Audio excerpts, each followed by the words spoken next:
महापुरुषों प्यार से कहिए धन निरंकार जी।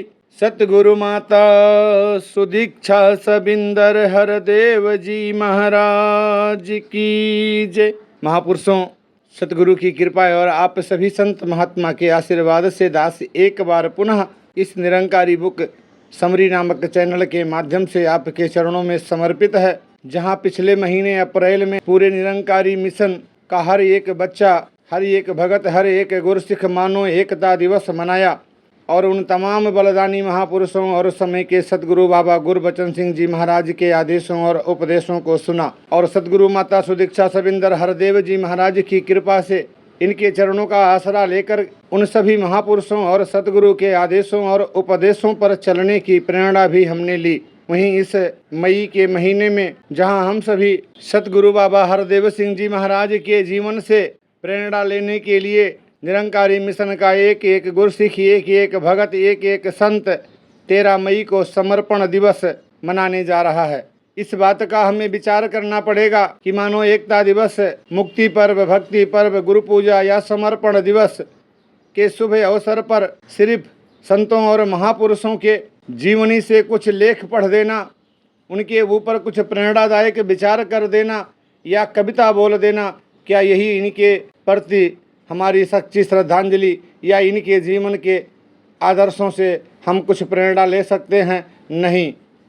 अगर हमें सच्चे मायनों में सतगुरु बाबा हरदेव सिंह जी महाराज, बाबा गुरबचन सिंह जी महाराज, शहंशाह बाबा अवतार सिंह जी महाराज, ऐसे किसी भी रब्बी महापुरुषों के जीवन से अगर कुछ प्रेरणा लेनी है तो इनके आदेशों और उपदेशों को अपने जीवन में ढालना पड़ेगा, अपने आप को बदलना पड़ेगा, तरीका बदलना पड़ेगा। हमें सिर्फ कह देने से, ऊंचे ऊंचे व्याख्यान, ऊंचे ऊंचे गीत और मधुर आवाज़ में बोल देने से कुछ बनने वाला नहीं है। जिस तरह से नाम भी दिया गया 13 मई को समर्पण दिवस का, तो महात्मा कहते हैं कि भक्ति है नाम समर्पण का, हम काश समर्पित हो जाएं।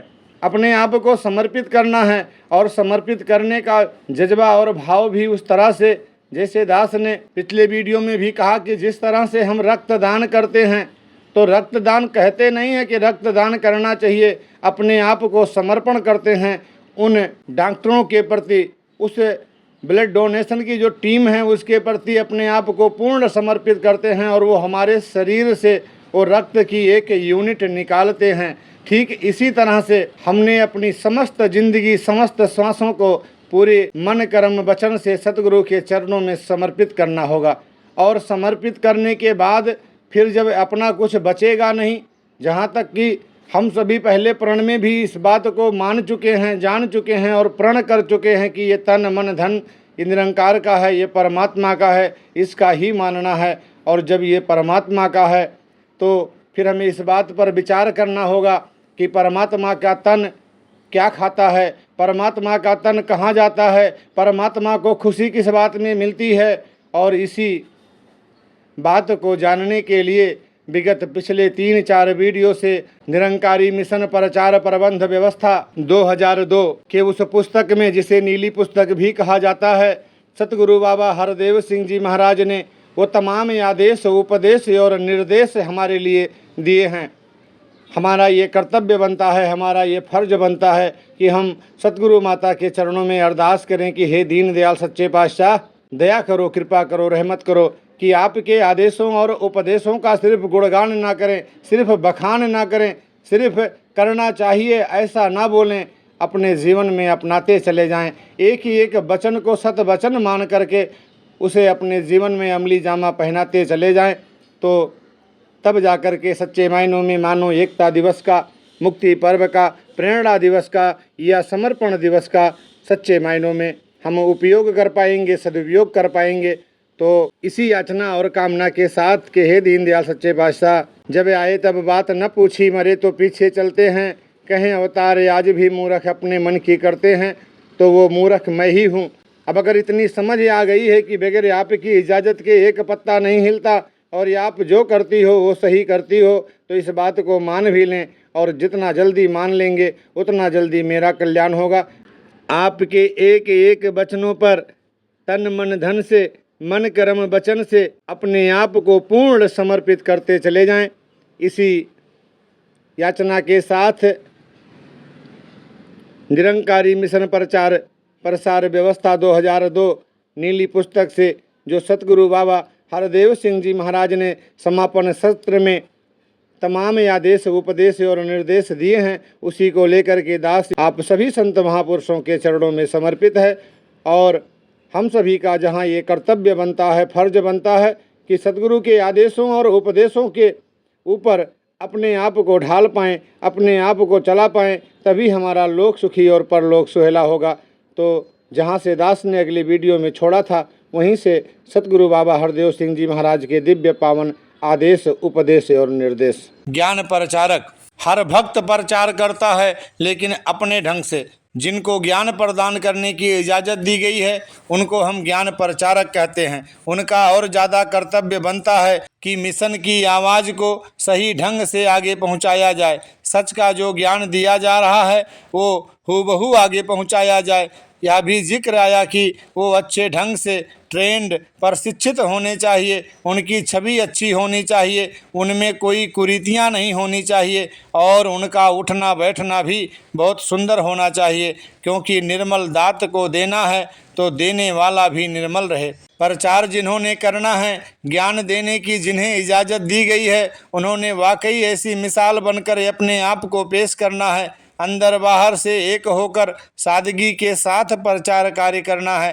मन में कोई भूख ना हो, लालसा ना हो, कोई मांग की भावना ना हो, क्योंकि महापुरुष पहले भी अपनी कविताओं में कह चुके हैं कि भूखे के घर भूखा आया, भूख मिटे तो कैसे।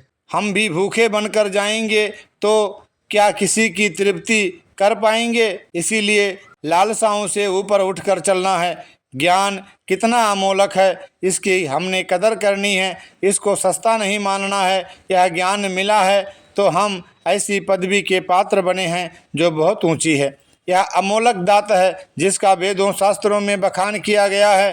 तपी तपीश्वर मुनि मुनीश्वर तक थक हार गए, लेकिन इससे वंचित रह गए। और तो बहुत शक्तियाँ मिल गईं, लेकिन यह प्राप्ति ना कर पाए। अगर यह दात हमें प्राप्त हुई है तो हमारे ऊंचे भाग्य हैं, यह मानकर चलना चाहिए। हमारा कर्तव्य है कि इस ज्ञान रूपी दात की पूरी कदर करें और उसी हिसाब से ज्ञान का इस्तेमाल करते हुए विचरण करें। इसी प्रकार से आगे और भी पहलू जो हमारे सामने आते हैं, जो माध्यम हैं, साधन हैं, उनका इस्तेमाल किया जाता है। जैसे जिक्र हो रहा था, वाकई ये चीज़ें व्यवस्था में आती हैं, व्यवस्था भी बीच में आ जाती है। गाड़ियों की ट्रांसपोर्ट की आवश्यकता है, कहीं पर बसों का सहारा लिया जाता है, कहीं महापुरुष साइकिलों का सहारा लेते हैं और कहीं किराए भाड़े पर भी व्हीकल्स वाहनों का सहारा लिया जाता है। इस प्रकार से वहाँ हम साधनों का इस्तेमाल करते हैं तो ज़रूरी है कि अच्छे ढंग से उनका इस्तेमाल करें। जहाँ गाड़ियाँ उपलब्ध कराई गई हैं वहाँ गाड़ियों का इस्तेमाल करें। महापुरुष संतजन प्रचारक निरंतर ऐसे रिमोट एरियाज दूरस्थ क्षेत्रों में गांव घरों में प्रचार करते जा रहे हैं। साइकिलों पर तो जा ही रहे हैं, कितने ही मील पैदल चलकर भी जा रहे हैं। जिन्हें लगन लगी है उन्हें अगर कोई साधन मिला है या नहीं मिला है, उनकी मोहताजी से ऊपर उठकर वे लगन के साथ प्रचार करते जा रहे हैं। निरंतर हम देख रहे हैं कि गाँव में प्रचार की कितनी ज़्यादा ज़रूरत है। गाँव में 75 या 80% हिंदुस्तान बसता है। पहले भी यही कहा गया कि प्रचार गाँव में होना चाहिए, लेकिन साथ में यह भी ध्यान देने वाली बात है कि शहर पिछड़ ना जाएं। अभी भी जो हालात हैं, अगर शहरों में भी प्रोग्राम करने को मिल जाता है तो अधिक हाजिरी तो गांव वालों की ही होती है। गांव वाले ही ज़्यादा चल कर आते हैं, तो उसके मायने यह हुए कि गांव में पहले ही ज़्यादा प्रचार हो रहा है। शहर पिछड़ते जा रहे हैं और वहाँ अक्सर देखने को मिलता है कि हाल तो बन रहे हैं, लेकिन उनमें लोग पूरी तरह से नहीं भरे होते। लोकल संगतों में ऐसा देखा जाता है कि इस प्रकार शहर को भी अनदेखा नहीं करना है। बेशक गाँव को तरजीह देनी है, लेकिन शहरों को भी भूलना नहीं है। शहरों में भी प्रचार प्रसार करना है ताकि शहर के लोग भी मिशन को जानें और इस अमोलक दात को प्राप्त करें। इसी प्रकार से और भी जो साधन हैं उनका इस्तेमाल किया जाता है। कहीं पब्लिकेशन प्रकाशन है, कहीं पब्लिसिटी के और साधनों का इस्तेमाल किया जाता है। अखबारों में छपता है, टीवी पर आता है, कैसेट्स का सहारा लेते हैं, मैगजीन्स, पत्र पत्रिकाएं हमारे घरों में पहुंचती हैं और अनेकों प्रकार के पंपलेट्स भी छापते हैं। समागम का अवसर होता है तो वहाँ लिफलेट्स छाप कर बांटते हैं। तो इस प्रकार मिशन का प्रचार प्रसार करने के लिए हम निरंतर ऐसे साधनों का इस्तेमाल करते हैं। समाज कल्याण मिशन के प्रचार प्रसार के लिए हम सोशल एक्टिविटीज़, सामाजिक गतिविधियों को इस्तेमाल करते हैं। ब्लड डोनेशन कैंप्स, रक्तदान शिविर, भूकंप पीड़ित शिविर इत्यादि लगते हैं और इसी तरह से और भी जो ऐसी घटनाएं होती हैं, मिशन की तरफ से सेवाएं अर्पित की जाती हैं, उनकी भी प्रशंसा होती है। उसके कारण भी मिशन का नाम रोशन होता है। इसी प्रकार हम निरंतर देख रहे हैं तो सोशल एक्टिविटीज़ निरंतर हो रही है, जिनका विस्तार से कल भी जिक्र हुआ। अवश्य ही अपना फर्ज मानते हुए ये इनमें योगदान दे रहे हैं, लेकिन मुख्य तौर पर तो हमने आध्यात्मिकता के ज्ञान का ही प्रचार करना होता है। पहले भी दास ने कहा कि जो हम मिशन का फैलाव देख रहे हैं, इसमें कोई भी शक नहीं कि पहले भी शुरू में भी सोशल एक्टिविटीज़, समाज कल्याण के कार्य में योगदान दिया गया, लेकिन वो इतने ज़्यादा प्रोपोर्शन अनुपात में नहीं था जितना आज हम देख रहे हैं। पहले थोड़ा बहुत होता था। जो लोग आज मिशन के साथ जुड़े हैं वो इसी ज्ञान और सच्चाई के कारण जुड़े हैं, मानवता के भाव के कारण ही वे जुड़े हैं। ऐसा नहीं है कि सोशल एक्टिविटीज़, समाज कल्याण के कार्य किए हैं, पीड़ितों को लाभ पहुंचाया है, तब मिशन की तरफ आकर्षित हुए हों। अब भी हमारा यही नज़रिया रहना चाहिए कि अगर हमने किसी की पीड़ा हरी है तो इसीलिए नहीं कि वो मिशन के साथ जुड़ जाएं। वास्तव में उनके मन में तीव्र इच्छा पैदा होनी चाहिए कि मुझे परमात्मा को जानना है, ईश्वर को जानना है। हमने सोशल एक्टिविटीज़ में हिस्सा लेकर पीड़ितों की पीड़ा को हरना है, लेकिन उसे इस कदर हावी नहीं होने देना है कि जो मूल बात है वो बीच में से निकल ही जाए। हमें ध्यान रखना है कि उसी बात के कारण ही लोग मिशन की ओर प्रेरित हैं। वे मानते हैं कि हमें ज्ञान प्राप्त करना है, संसार में अपने आने को सफल करना है। सोशल एक्टिविटीज़, समाज कल्याण कार्य का जहाँ तक सवाल है, वह तो और सभाएं और संस्थाएं, ऑर्गेनाइजेशन भी कर रही हैं, लेकिन उनसे हटकर जो हमारा काम है वह यही है कि ज्ञान की दात, सच का बोध, सच की लगता, यही हमें उन बाकियों से भिन्न करती है। सोशल एक्टिविटीज़ में भी हम भाग लेते हैं, वैसे इसमें भी एक न्यारापन अवश्य है। उसका कल भी जिक्र हुआ कि कहीं पर भी ऐसी सेवा अर्पित की जाती है तो मिशन के सेवा दल के वॉलंटियर्स, स्वयं सेवक इसमें महत्वपूर्ण योगदान देते हैं। जो इन कार्यों में भाग लेते हैं, लोग उनकी भूरी भूरी प्रशंसा करते हैं।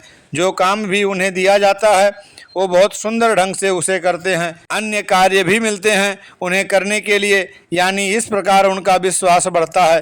कहने का भाव है कि ये जो सारे कार्य हैं वे सच्चाई के प्रचार के लिए, सच्चाई को आगे बढ़ाने के लिए ही हैं। इसी प्रकार से एजुकेशन, शिक्षा में भी योगदान दिए जा रहे हैं, जो कि सोशल एक्टिविटीज़, समाज कल्याण कार्य में ही आता है। इस लक्ष्य में हमारी स्कॉलरशिप स्कीम्स, छात्रवृत्ति योजनाएं इत्यादि भी चल रही हैं। इससे जनसाधारण पूरा लाभ उठा रहा है। सेवा दल, हमारा सेवा दल जो बना है वह सेवा करने के लिए बना है। ऐसे ही भाव से सेवक अपनी सेवा किए जा रहे हैं। एक डिसिप्लिन, अनुशासित तरीके से अपना योगदान देते जा रहे हैं। सेवा दल के बारे में भी विस्तार से कल जिक्र हो गया था, तो दास उन बातों को बार बार नहीं दोहराना चाहता। कहने का भाव यह है कि सेवा दल की भी अपनी अहमियत है, विशेषता है। उसमें जो मोटी मोटी बातें ध्यान देने के लायक हैं, उनमें ट्रेनिंग, प्रशिक्षण की बात दास ने कही थी। डिसिप्लिन, अनुशासन की, मर्यादा की बात दास ने कही थी कि किस प्रकार से उन्होंने मर्यादा व डिसिप्लिन में रहकर सेवाओं को समर्पित करना है। ट्रेनिंग, प्रशिक्षण का जो पहलू है, अवश्य ही उसकी तरफ ज़्यादा ध्यान दिया जाए। अन्य संस्थाओं के कार्य में भी सेवा दल आ रहा है। कल महापुरुषों ने जिक्र किए कि किस प्रकार से संतों भक्तों के लिहाज से या फिर सेवा दल के लिहाज से भी अपने अपने योगदान दिए गए हैं। गाँवों शहरों में भी विभिन्न मौक़ों पर हमारी एम्बुलेंस पहुंच जाती है। कुंभ के मेले आदि में भी सेवाओं को उन्हें समर्पित करना होता है। जैसे कल भी दास ने बात कही थी कि यह सब होने के बावजूद एक मूल्यांकन करना होगा, विवेक से कार्य लेना होगा कि हम सेवा दल को ओवरबर्डन अत्यधिक व्यस्त भी ना करें, क्योंकि मिशन के और भी बहुत कार्य हैं। उन कार्यों को करने के साथ उन्होंने समाज के शेष कार्य भी करने होते हैं।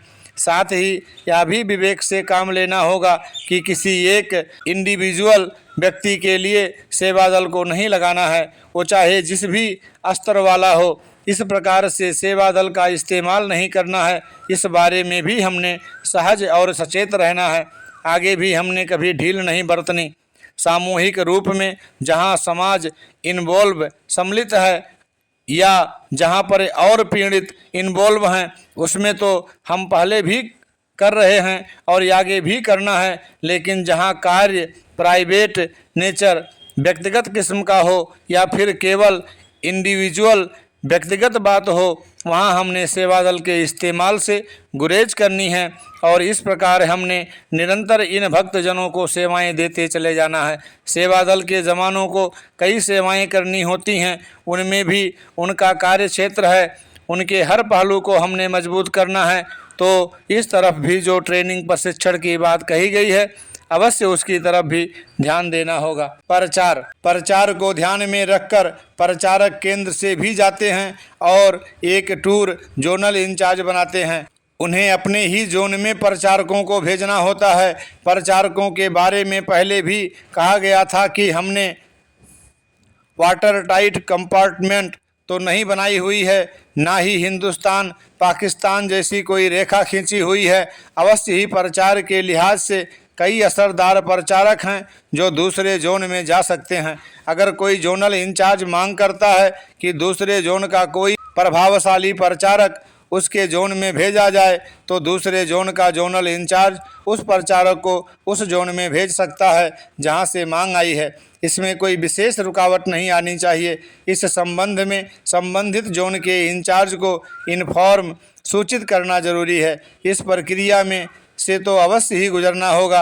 ऐसा नहीं होगा तो फिर जोनल इंचार्ज का कोई कार्य ही बाकी नहीं रह पाएगा। उसे इस प्रणाली में से तो गुजरना ही पड़ेगा। लेकिन कई बार ऐसा होता है कि हम ऐसी शक्ति का इस्तेमाल करते हैं कि जो अच्छे ढंग से प्रचार कर सकते हैं, उन पर भी पाबंदियां लग जाती हैं। इस प्रकार अच्छा प्रचार करने वाला भी निरर्थक हो जाता है। कहने का भाव कि जिनको जोनल इंचार्ज के रूप में सेवा दी गई है, अवश्य वो इस बात का ध्यान रखेंगे और प्रचारकों का इस्तेमाल पूरा करेंगे ताकि वो अपना भरपूर योगदान दे सकें। बाकी जो प्रचारकों का निजी आचरण है, डिसिप्लिन, अनुशासन है, वो तो बात दास ने पहले ही कह दी है कि उन्होंने भी अपने पूरे डिसिप्लिन का पालन करना है। सेक्टर जोनल स्तर पर भी ऐसे एक्सचेंज आदान प्रदान होने चाहिए। जोनल इंचार्ज भी एक दूसरे के जोन में जाने चाहिए। जोनल इंचार्ज पर और भी कई जिम्मेदारियां होती हैं जो अपने अपने जोन्स में उन्होंने देखनी होती है। वो प्रचार वाली भी हैं और एडमिनिस्ट्रेटिव प्रशासनिक भी हैं, वो अकाउंट्स के लिहाज से भी हैं, वो ज़मीन खरीदने के लिहाज से भी हैं, वो भवन बनाने के लिहाज से भी हैं। अनेकों रूपों में फ़र्ज जोनल इंचार्ज ने निभाने होते हैं। इसीलिए ज़्यादा समय तो वो अपने जोन्स से बाहर नहीं रह पाएंगे। अगर बाहर ज़्यादा रहेंगे तो अपने जोन्स की निगरानी फिर वो क्या करेंगे। लेकिन यह भी नहीं है कि वो अपने जोन्स से बाहर जाएं ही नहीं, तो एक आध बार तो साल में अवश्य जाने चाहिए। इस प्रकार जोनल इंचार्ज का जोन्स में एक्सचेंज तो होना ही चाहिए। इस एक्सचेंज के कारण एक प्रेरणा भी मिलती है और भी बहुत कुछ सीखने को मिलता है। तो इस प्रकार से ये कार्य जो हैं ये होने चाहिए। प्रचार यात्राएं, ऐसे टूर्स जिन पर दास को भी जाने का मौका मिलता है और आम तौर पर यह बात कही जाती है कि साल में अगर दिल्ली में रहना होता है तो शायद कुल 4 महीने ही रहना होता है, 8 महीने तो दिल्ली से बाहर ही रहना होता है। और इस प्रकार जगह जगह जाने का मौका मिलता है, अनेकों प्रांतों और मुल्कों में जाने का मौका मिलता है। इस प्रकार से जहाँ कहीं प्रचार के टूर पे जाते हैं तो वहाँ अधिक से अधिक कोशिश होती है कि अधिक से अधिक स्थान कवर हो पाएँ और इस प्रकार से बहुत स्थानों पर जाने का मौका मिल जाता है। वहाँ कुछ समय बिताने को मिल जाता है और सत्संग भी हो जाता है। ये सत्संग समागम के रूप ही बन जाते हैं, क्योंकि उत्साह के साथ वहाँ भक्तजन एकत्रित हो जाते हैं।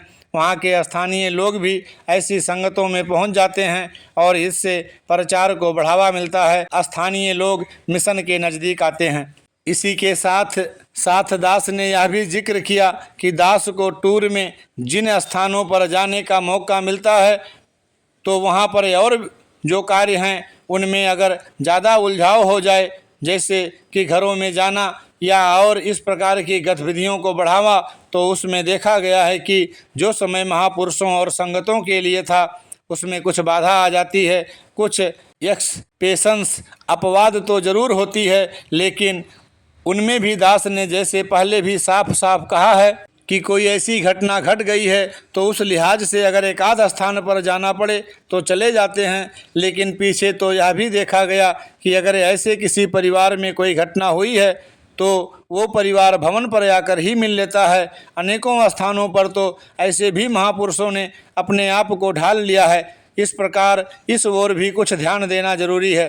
पहले इसको बहुत साफ शब्दों में कहा गया था कि उसमें और भी बड़े पहलू बीच में आ जाते हैं, क्योंकि कई विजिट यात्राएं ऐसी होती हैं कि घरों में जितनी बार जाते हैं उतनी बार घर वही होते हैं। तो इससे बाकी महापुरुषों के मनों में ख्याल आ जाता है कि जब भी आते हैं उन्हीं चंद घरों में जाते हैं। प्रमुख मुखी जो हैं उन्होंने इसकी ओर ध्यान देना होता है। ऐसी हालत में खुद उनके आगे क्वेश्चन मार्क प्रश्न चिन्ह लग जाता है और उस शहर में कईयों के मनों में मुखी और प्रमुख के बारे में भी नकारात्मक बात आ जाती है कि हम कब के कह रहे हैं और ये हमारी बारी तो आने ही नहीं देते, जबकि एक दो की बारी बार बार आती रहती है।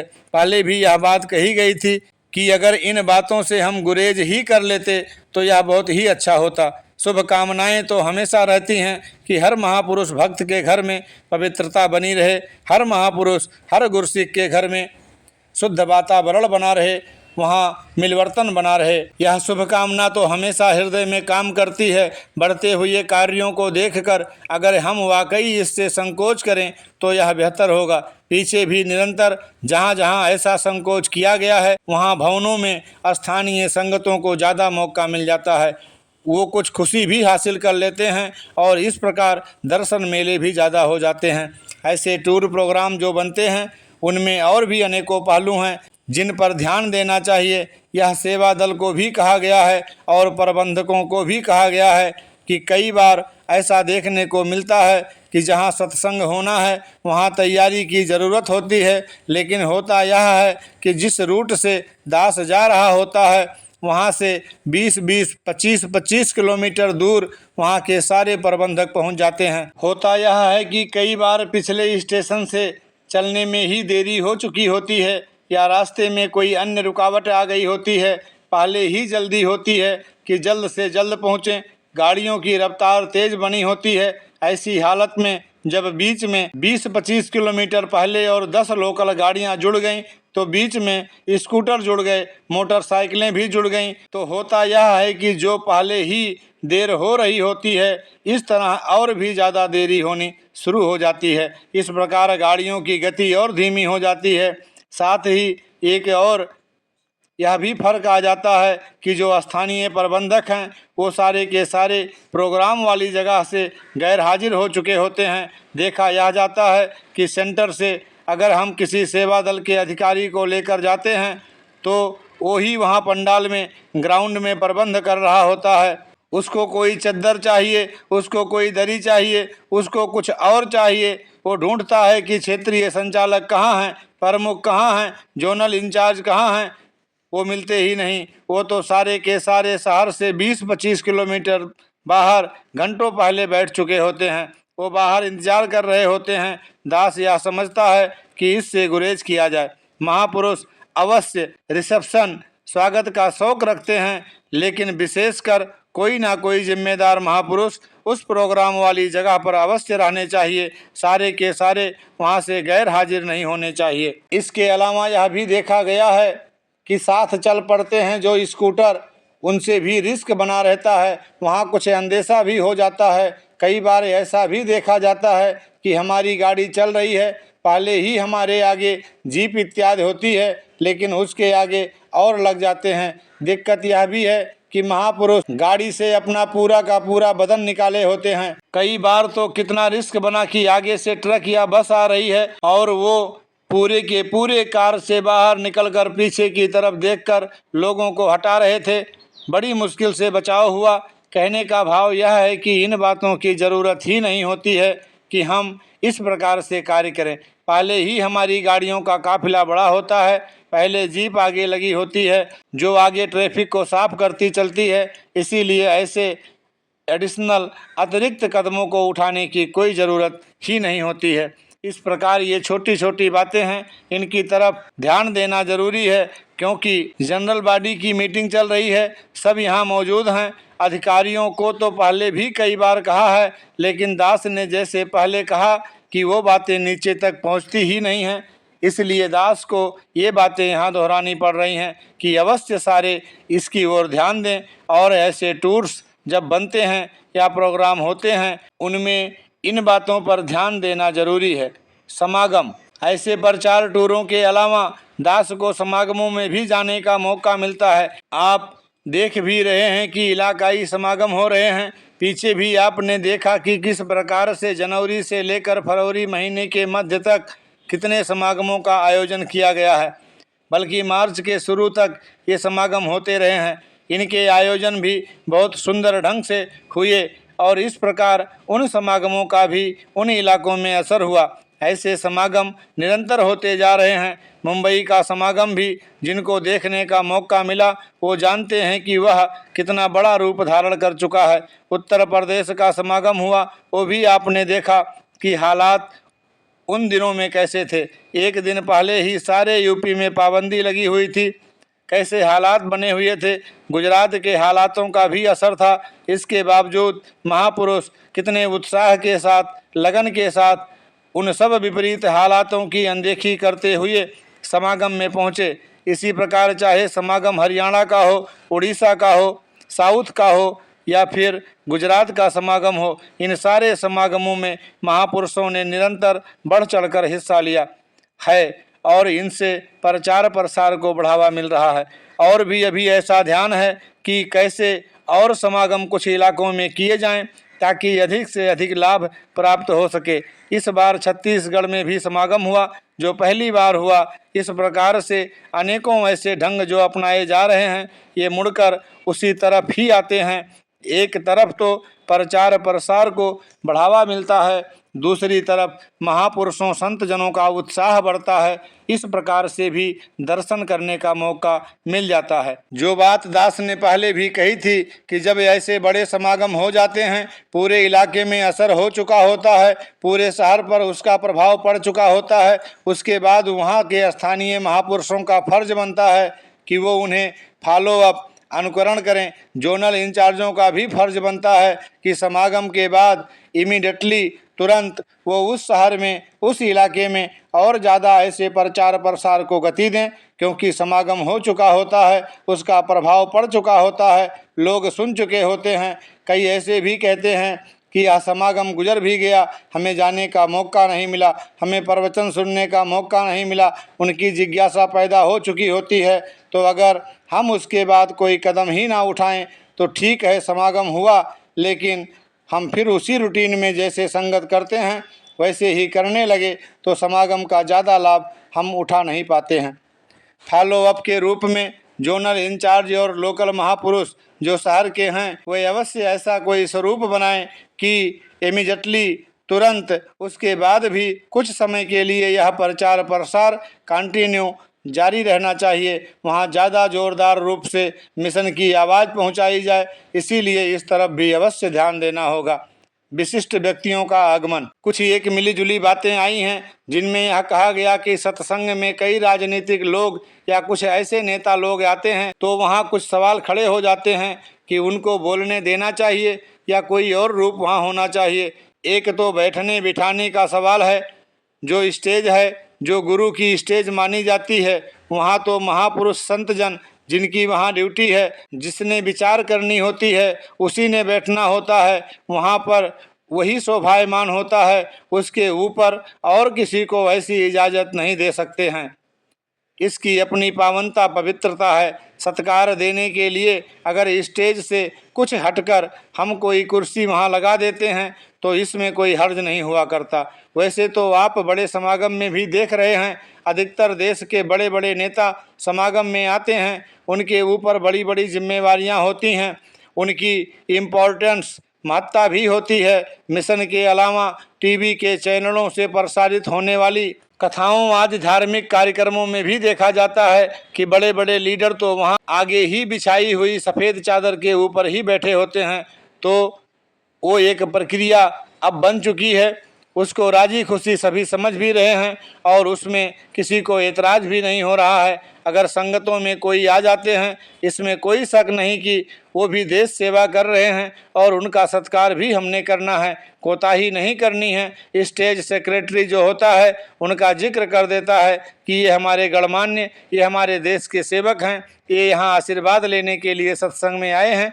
कई बार इतनी बात से ही काम चल जाता है और ज़रूरी नहीं होता कि वो बोलें ही, और अगर बोलने की बात हो तो कईयों के बारे में हमें पूरा पूरा विश्वास होता है। हम जानते हैं कि अगर ये सज्जन बोलेंगे तो भी आध्यात्मिकता के ऊपर ही बोलेंगे, ये कोई राजनीति का जिक्र नहीं करेंगे। लेकिन यह केस टू केस डिफर, परिस्थितियों व व्यक्ति के अनुसार भिन्न करता है, यह पर्सन टू पर्सन डिफर करता है। तो इसकी तरफ भी हम उसी रूप में इस बात को लेंगे। नियमित संगतें, बाकी एक और भी कहीं से बात आई, क्योंकि जैसे यह जनरल बॉडी मीटिंग हुई है, यहाँ आज और कल अनेकों महापुरुषों को समय मिला अपनी बात कहने का। इससे पहले सबको सर्कुलर भेजा गया था कि आप लिखित रूप में भी जो आपके मन में कुछ राय आती है या विचार आते हैं या सुझाव आती है तो पहले भेज दें। तो वो पहले जो प्राप्त हुई तो उसमें भी कुछ दास को नज़र घुमाने का मौका मिला, उनमें से कुछ यहाँ दोहराई भी गई। उनमें से एक तो यह थी कि जैसे आपका टूर लगता है तो वहाँ वाकई उस इलाके के आसपास की सारी संगतें पहुँच जाती हैं, वो समागम का रूप बनना होता है। लेकिन कई बार ऐसा भी देखा गया है कि कोई प्रबंधक या कोई प्रचारक पहुँचता है तो तब भी कई बार आसपास के इलाके की रेगुलर संगत कैंसिल कर दी जाती है। तो इसके बारे में भी स्पष्टीकरण होना चाहिए। दास की प्रचार यात्राओं के अवसर पर होने वाले विशेष कार्यक्रमों के अवसर पर नियमित संगतें स्थगित कर उस विशेष कार्यक्रम में सभी सम्मिलित होते हैं, किंतु जब केंद्र से कोई प्रबंधक या प्रचारक महात्मा मीटिंग आदि के लिए जाते हैं तो ऐसे अवसर पर आसपास की स्थानीय संगतें स्थगित करने की आवश्यकता नहीं है। उस मीटिंग में जिन्हें सम्मिलित होना है वे ही जाएं, बाकी संगत नियमित रूप से होने वाली संगत में ही शामिल हों। यह नहीं होना चाहिए कि ऐसे अवसर पर पूरे क्षेत्र की सारी संगतें ही स्थगित कर दी जाएं। इसी प्रकार से एक यह बात कही गई जिसका जिक्र भी हुआ कि जिन महापुरुषों ने संगत में बैठना होता है, जिन्होंने विचार करनी होती है, वो समय पर पहुँचें।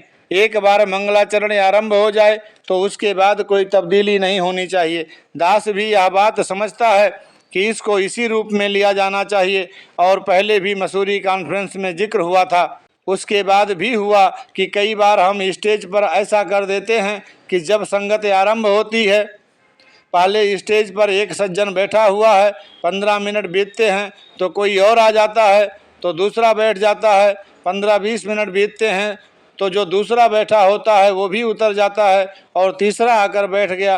तो यह शोभा की बात नहीं। उतनी देर तक जब तक बाहर का कोई प्रचारक जिसने वहाँ शोभायमान होना है या सत्संग को विचार से संबोधित करने के लिए जिसकी ड्यूटी लगी होती है नहीं आ जाता, उस वक्त तक जो पहले बैठा है वही सज्जन वहाँ बैठा रहे, बीच में कोई तब्दीली नहीं होनी चाहिए। यह भी कहा गया कि वो नौबत ही क्यों आए कि पहले भी बैठने की ज़रूरत महसूस हो। जिसकी ड्यूटी लगी है क्यों ना आरंभ में आकर वही बैठ जाए। जिनकी ड्यूटी लगी है अगर वो समय पर आकर बैठ जाएं तो बाकी बातों का कोई औचित्य ही नहीं रह जाता, उनकी कोई महत्ता ही नहीं रह जाती। इसलिए जिनकी जिम्मेदारी स्टेज से विचार करने की होती है वो समय पर पहुंच जाएं। आखिर उस सत्संग में जिस किसी संचालक की, शिक्षक की ड्यूटी लगी है, अगर वो समय से आकर सारे प्रबंध कर सकते हैं तो जिन्होंने स्टेज पर शोभायमान होना होता है वो क्यों नहीं समय पर वहाँ पहुँच सकते। इस प्रकार इसकी तरफ भी अवश्य ध्यान देना है। और इसके साथ जुड़ी हुई एक और बात भी सामने आई कि अगर कोई महात्मा कुछ देरी से आता है या बीच में आता है, किसी कारणवश वो कुछ आधा घंटा लेट भी हो गया है, तो वो अगर स्टेज की ओर जा रहा है तो कई जगह ऐसा होता है कि उस महात्मा को स्टेज की ओर ले जाना होता है, तो वहाँ भी 5-7 महापुरुष साथ चल रहे होते हैं। जुलूस की शक्ल बन गई होती है, कितना उसको महत्व दिया जा रहा होता है। हमने सत्कार तो करना है, आदर तो करना है, लेकिन दास तो समझता है कि ज़्यादा से ज़्यादा स्थानीय प्रमुख साथ चल पड़े या कोई एक कार्यकर्ता साथ चल पड़े, उसको स्टेज पर आदरपूर्वक पहुंचा दे। इस प्रकार दास समझता है कि इस बातों में जितनी हम सिंपलिसिटी, सादगी लाएंगे उतना ही बेहतर होगा। दास इस वीडियो को यहीं पर विराम देगा और इसके आगे अगले वीडियो में सतगुरु बाबा हरदेव सिंह जी महाराज की ये दिव्य प्रवचन, आदेश, उपदेश एवं निर्देश के जो अंक रह गए हैं उसे लेकर के आपके समक्ष उपस्थित होगा।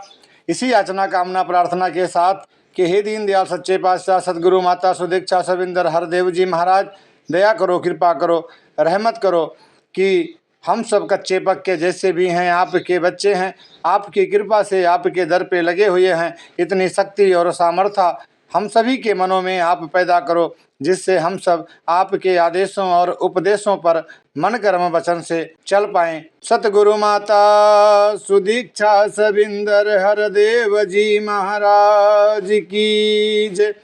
महापुरुषों प्यार से कहिए धन निरंकार जी।